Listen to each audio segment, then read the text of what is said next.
त्याच्यानंतर शिंदेवाडी ग्रामस्थ, नंतर भाजप आमदार, फलटणचे आमदार. दादा दादा खाली घ्या.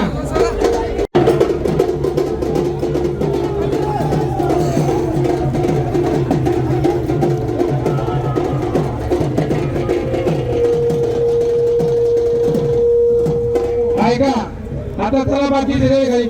पहिल्यांदा प्रशासन पत्रकार स्वागत करतील, त्यानंतर शिंदेवाडी ग्रामस्थ सत्कार करताना माणसांनी लगेच खाली जायचे. कुणी शिंग फोटो काढायचा. तुम्ही ऐका, असं नाही म्हणायला. ज्यांनी सत्कार केला तेच वर थांबले. हो तुम्ही का थांबल्यावर ती पलीकडची ते पलीकडच्या त्याला ती पलीकडची म्हणजे खाली गेला. ए उदय त्याला ती. तुमचं आगमन झालंय तर काय सांगाल?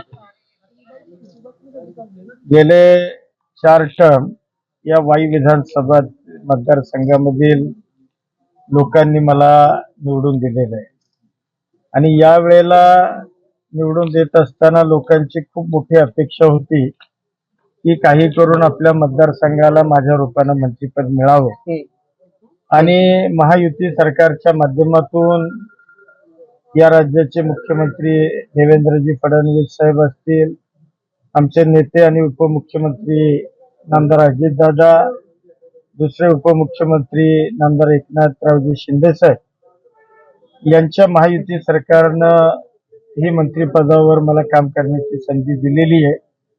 निश्चितपणानं हा या मतदारसंघाच्या दृष्टीनं, या जिल्ह्याच्या दृष्टीनं खूप आनंदाचा क्षण आहे असं म्हणलं तर काही वावगं नाही. आमदार साहेब, खंडाळा तालुक्याने तुमच्यावर मतदान रूपी विशेष प्रेम नेहमीच दाखवलंय. आता खंडाळा तालुक्याचे प्रलंबित 14 गावांचा पाणी प्रश्न, त्याचप्रमाणे नायगाव मांढरदेवी व खंडाळा कोरेगाव रस्ता याबाबत काय सांगाल? मुळामध्ये आता जो देवघरचा प्रकल्प आहे, मेन कॅनॉलची कामं सुरू झालेली आपण सगळेजण बघताय.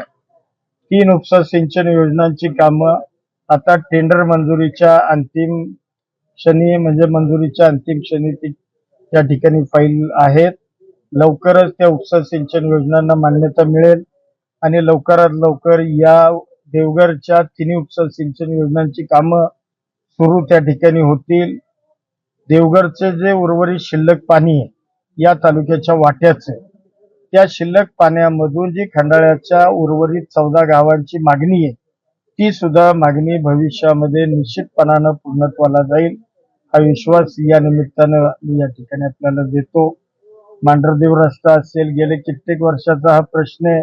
लवकरात लवकर तोही मांढरदेव रस्ता, म्हणजे मांढरदेव रस्ता आहे त्याच्याबरोबर तिन्ही तालुक्यांना, बाहेरच्या तालुक्यांना असणाऱ्या कनेक्टिव्हिटी असणारे रस्ते हे सुद्धा भविष्यामध्ये आपल्याला त्या ठिकाणी मार्गी लावायला. आज जिल्ह्यामध्ये कोयना, उरमोडी, धूम असे कनेर धरणं आहेत आणि नवीन छोटे बंद म्हणजे धरणं सुद्धा झालेले आहेत, प्रकल्प आहेत. तर पुनर्वसनाचे प्रश्न अत्यंत बिकट आहेत. वारंवार जे आपले धरणग्रस्त आहेत त्यांना जे जिल्हाधिकारी कार्यालय किंवा पुनर्वसन कार्यालय किंवा लोकप्रतिनिधी असतील, तुमच्याकडून सुद्धा बरेच वेळा लोक आलेले आहेत पुनर्वसनाचे प्रश्न सोडवण्यासाठी. तर काय तुमचं पुढचं विजन काय असणार आहे याबाबत? मुळामध्ये आपल्या जिल्ह्यामध्ये कोयनेसारखं एक मोठं धरण या जिल्ह्यामध्ये जवळपास 60-65 वर्षापूर्वी बांधलं गेलं. त्याच्यानंतर वीरचं धरण सुद्धा हे जवळपास आता 70-75 वर्ष वीरच्या धरणाला झाली. म्हणजे ह्या 2 धरणांची नावं मी का घेतोय तर हे जुने प्रकल्प आहेत. या प्रकल्पांचे अद्यापही प्रश्न काही प्रलंबित आहेत.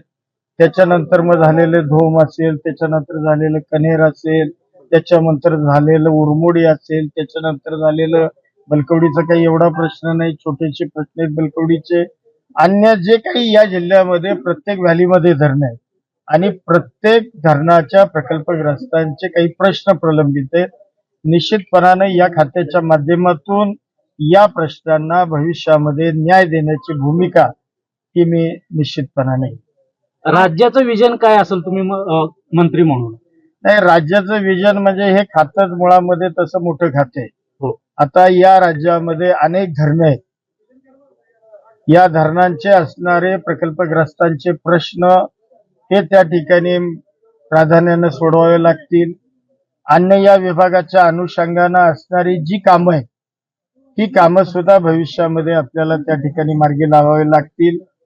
सुदैवाने या कामाचा मला पूर्वीचा अनुभव आहे त्यामुळे त्याचा लाभ मला या मंत्रिपदाच्या माध्यमातून किंवा या राज्यातील सर्वसामान्य जनतेला त्या ठिकाणी या खात्याच्या माध्यमातून लाभ देता येईल आमदार त्याचा साहेब, विश्वास निवडणुकीमध्ये आपल्याला म्हणजे आपल्या घराण्यामध्ये 4-4 पद आहेत असे हिनवलं जायचं किंवा तुमच्यावरती अलिगेशन केलं जायचं, पण आता हे कॅबिनेट मंत्रीपद मिळाल्यानंतर तुम्ही एक चपराक मिळाली काय विरोधकांना? नाही, चपराक कॅबिनेट मंत्रिपदापेक्षा जी विधानसभेची निवडणूक झाली या निवडणुकीमध्ये विरोधकांनी मुद्दा हा काढला होता घराणेशाहीचा, आणि मग या 3 तालुक्यातील जनतेनं मताच्या रूपानं म्हणजे गेल्या वेळेच्या निवडणुकीपेक्षा जवळपास 62,000च्या फरकानं मला लोकांनी विजयी केलं. यामध्येच त्याचं उत्तर येतं सगळं.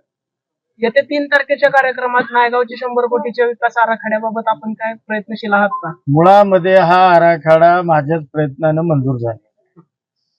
म्हणजे यापूर्वी आमदार मीच होतो आणि हा 100 कोटीचा आराखडा माझ्याच प्रयत्नातून त्या ठिकाणी मंजूर झालेला आहे. मग भुजबळ साहेब असतील, अजितदादा असतील, आत्ताची नेते मंडळी, राज्याचे मुख्यमंत्री, उपमुख्यमंत्री एकनाथ शिंदे साहेब त्यावेळेला मुख्यमंत्री होते, त्यामुळे निश्चितपणानं हा आराखडा आमच्या सरकारच्या माध्यमातून मान्य झालाय आणि आता त्याला निधी आणून हा आराखडा पूर्णत्वाला न्यायचा आणि विकास कामं पूर्ण करायची एवढंच.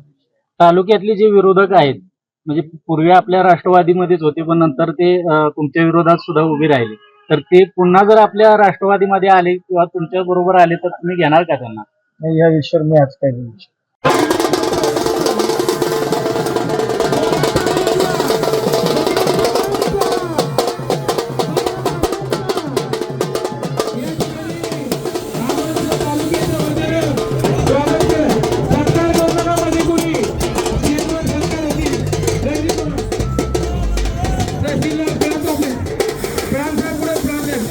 हे विद्यार्थी कमी